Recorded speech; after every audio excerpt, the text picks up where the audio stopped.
esse pessoal, portanto, vai cobrar um preço, esse pessoal que está tendo efetivamente a redução dos seus espaços profissionais, porque a diminuição de ciência e tecnologia é algo de investimento em ciência e tecnologia, é algo tremendamente ruim para a estratégia de desenvolvimento de um país, mas ela tem impacto imediato, a curto prazo, nas opções de voto e na formação de voto dos indivíduos na estrutura política. Então é muito provável que isso também seja mais um dos pesos que o Jair Bolsonaro deve enfrentar no ano que vem.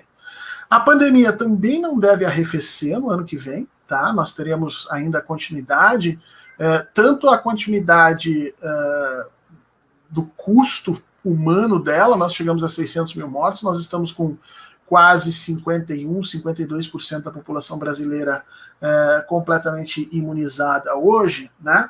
E isso é muito pouco, e nós já estamos abrindo. Perceba, São Paulo já liberou restaurante, os colégios já estão sendo liberados, e em todos os lugares, incluindo aí na Inglaterra, que é o último estudo que saiu, onde você efetivamente liberou as atividades de forma normal, sem necessariamente os cuidados de ter atingido 70%, 75% da população vacinada, você teve um aumento gigantesco do número de casos.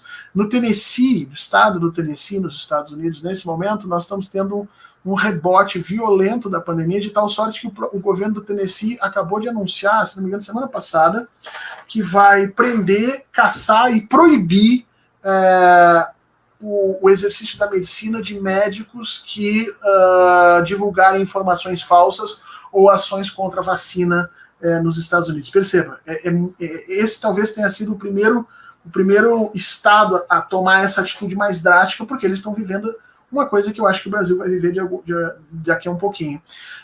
E obviamente que isso é uma ação de Bolsonaro para matar os próprios bolsonaristas, né? Porque 90% das pessoas que estão morrendo hoje ainda nas UTIs são pessoas que não estão vacinadas. E como grande parte do povo que vota nele não se vacinou, Jair Bolsonaro está trabalhando assiduamente para matar seus próprios eleitores. Aí tu pode dizer, Fernando, não vamos avisar ele desse erro, deixa. O problema é que o Estado brasileiro, e a gente tem que entender isso, deve zelar por todos, né? pela vida de todo mundo, mesmo que o indivíduo seja um desgraçado apoiador de Bolsonaro. Então, eu penso que a gente ali adiante vai ter que legislar sobre isso, vai ter que tratar esse assunto mais seriamente, porque a gente não pode abrir as coisas com a quantidade de pessoas vacinadas que nós temos. Sem falar que existe uma desigualdade tremenda no processo da vacina, né? No Brasil, a cada 4 doses de vacina que foram aplicadas, 3 são em braços brancos. Ou seja, a população negra está ainda majoritariamente sem nenhum tipo de segurança. E isso cobra seu preço ali adiante, né? Isso vai cobrar o seu preço muito grande dessas populações, muito grande desses grupos, e tem um preço eleitoral nisso. Além de todas essas coisas, em 2022 nós teremos uma outra situação que deve agravar também a situação de Jair Bolsonaro e vai ser um problema para a sociedade brasileira e vai aparecer logo no início do ano. 2022 entra em prática o tal do novo ensino médio, tá? Para quem não sabe o que é isso, é uma lei que estava sendo negociada na época dos governos progressistas, ela estava em processo de negociação, de formação. Se tinha a noção que precisava se transformar o ensino médio, mas não se tinha noção ainda do que nós queríamos, né? Então os governos progressistas iniciaram as discussões com a sociedade no sentido dessa transformação. Quando eu falo sociedade, falo professores, educadores de toda sorte, psicólogos e o governo Temer pegou essa discussão e simplesmente atropelou todo mundo e passou uma BNCC, uma lei nova que é um absurdo. É literalmente uma destruição completa do ensino público brasileiro. Foi vendido para a população na época, inclusive com dinheiro investido tremendamente alto em youtubers para eles fazerem propaganda disso, mas foi dito para a população que era uma transformação completa visando a melhoria do ensino, e agora as pessoas estão se dando conta, especialmente os professores, que não é. É o sucateamento direto e claro do ensino público, porque as escolas agora não são mais obrigadas a sequer oferecer aula de história, de filosofia. As únicas disciplinas que efetivamente são obrigatórias é português, matemática e, se não me engano, inglês. Portanto, se o colégio ou a prefeitura não tiverem professores ou não quiserem ter professores para fazer aquilo, o problema é deles. Aí o que eles vão fazer é abrir uma parceria público-privada com uma empresa criada por algum político X que vai dar a linha de matemática, os alunos vão ter que sair do seu colégio para fazer as disciplinas, mais ou menos que nem esse sistema de faculdade, né, em que o aluno escolhe quais são as disciplinas que ele quer fazer, e que a gente que dá aula na faculdade sabe que se você não colocar um currículo mínimo, o aluno não sabe nem o que está fazendo, e se com 17, 18, 19, 20 anos ele não tem maturidade para escolher, eu não sei de onde é que essa gente tirou que alunos de 13, de 12 anos já teriam capacidade de viver nesse sistema e transformar o sistema educacional brasileiro numa grande confusão. O jeito que eles criaram vai aprofundar as desigualdades educacionais no Brasil.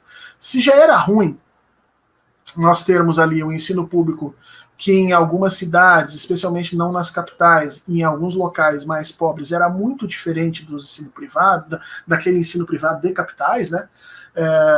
Agora vai ficar pior. Porque agora não existe mais mínimo exigido. O mínimo exigido é letramento e algum tipo de conta matemática, algum tipo de conhecimento matemático. O resto dos itinerários formativos, que nem eles estão chamando, vai acontecer conforme a possibilidade dos estados, dos colégios, dos municípios oferecerem. E se o político não quiser oferecer, o diretor não está a fim de oferecer, vai ficar com isso mesmo. Isso vai aprofundar tremendamente duas coisas. Primeiro, vai gerar na sociedade um desemprego bastante grande, porque se tornaram desimportantes uma série de profissionais que antes eram importantes. Educação física, história, filosofia. Veja, nos governos progressistas nós chegamos a tentar colocar como obrigatoriedade música, arte, teatro nos currículos, pois agora nem história, nem geografia, nem biologia, nem química, nem física são mais obrigatórios nos currículos que nós temos.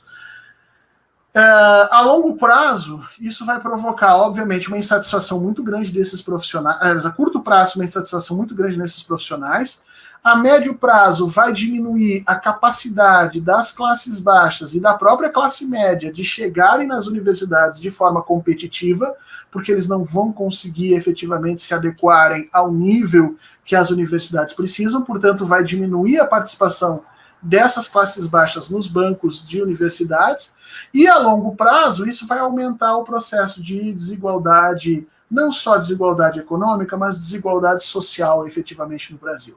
O que se conseguiu fazer com essa loucurada toda é a construção imaginando que isso se daria em cima da palavra liberdade, se construiu um país cada vez mais desigual e agora com o governo jogando a favor dessa desigualdade. Isso vai começar a entrar em prática em 2022. Você vai ver isso no primeiro semestre de 2022, os professores entrando em greve, começando a se reorganizar e pender cada vez mais para as linhas de esquerda. Muito provavelmente, se você tiver sindicatos inteligentes, eles vão retomar a força que eles tinham antes, porque os professores vão precisar se organizar em grupo nesse sentido. Então essa também vai ser um outro problema que Jair Bolsonaro deve enfrentar ali adiante.